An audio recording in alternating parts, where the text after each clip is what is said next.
Doctor बीना Kaushik, SPC राजकीय महाविद्यालय अजमेर। आज का मेरा टॉपिक है वर्साई की संधि की विशेषताएं या उसका महत्व। वर्साई की संधि में अनेक दोष थे, परंतु ये उस समय की तत्कालीन परिस्थितियों में शांति व्यवस्था स्थापित करने का एक महत्वपूर्ण प्रयास था।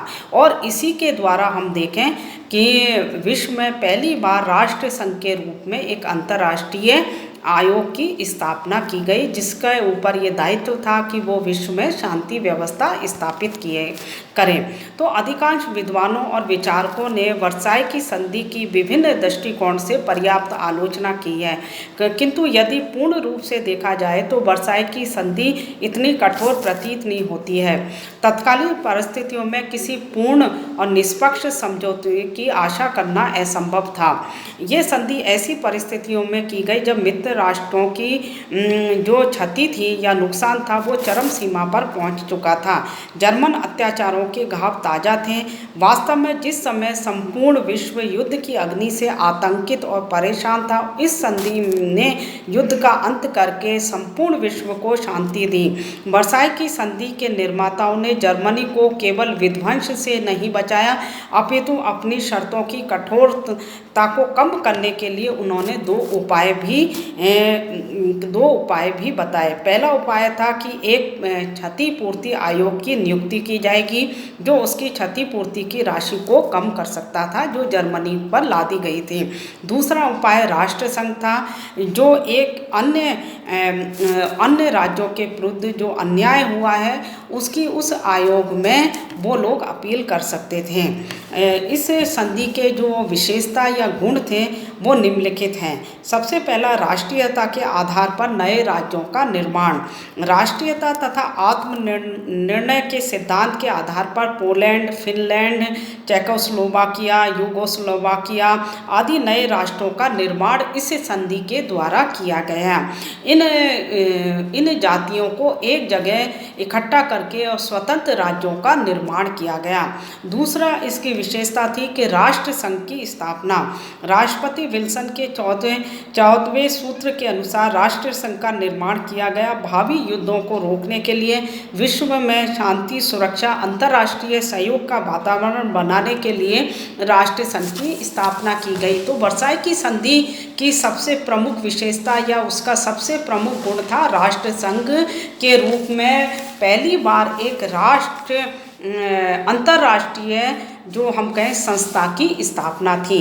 तीसरा, इसकी जो गुण था कि अंतर्राष्ट्रीय मजदूर संघ की स्थापना। संपूर्ण विश्व के मजदूरों की दशा सुधारने के लिए एक अंतर्राष्ट्रीय मजदूर संघ की स्थापना की गई।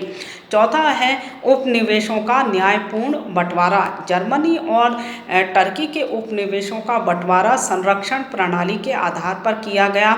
इसके द्वारा शासकों ने ये स्वीकार कर लिया कि वे अपने अधीन प्रदेशों की जनता की भलाई के लिए कार्य करेंगे। इन शासकों के ऊपर राष्ट्र संघ का नियंत्रण स्थापित किया गया। तो जो जर्मनी के जो उपनिवेश थे जो कि मित्र राष्ट्रों को मिले थे, उसके ऊपर राष्ट्र संघ का नियंत्रण था कि वो उन उपनिवेशों की जनता के साथ अच्छा व्यवहार करेंगे। इसके बाद अगला था कि संधि को उदार बनाने का प्रयास करना। जर्मनी ने युद्ध को भड़काने में काफ़ी योगदान दिया था, अतः उसे दंडित करना आवश्यक था। फिर भी संधि को उदार बनाने का कार्य किया गया। जर्मनी से युद्ध का संपूर्ण व्यय नहीं मांगा गया। हर्जाना निश्चित करने के लिए क्षतिपूर्ति आयोग की स्थापना की गई। इसके बाद हम देखें, अगला गुण है विल्सन के सिद्धांतों को संधि में सम्मिलित करना। राष्ट्रपति विल्सन के 14 सूत्रों को वर्साई की संधि में समाविष्ट करने का प्रयास किया गया और इस संदर्भ में सही कहा गया है कि यह पहला अंतर्राष्ट्रीय समझौता था जो कुछ निश्चित नैतिक सिद्धांतों के आधार पर किया गया। अंत में हम कह सकते हैं कि जिस प्रकार कोई भी विचार या व्यक्ति सर्वगुण संपन्न या दोष रहित नहीं होता, उसी भांति कोई भी संधि या समझौता गुण दोषों से रहित नहीं होता।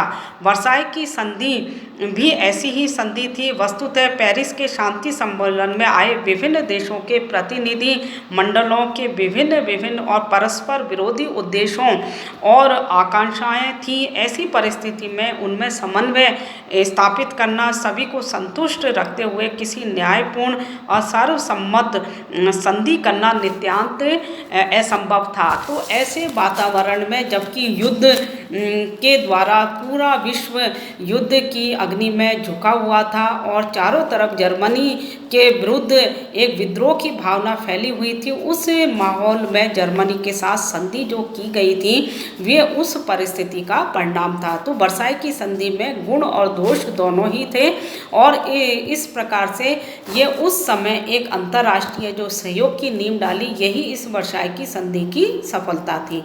धन्यवाद।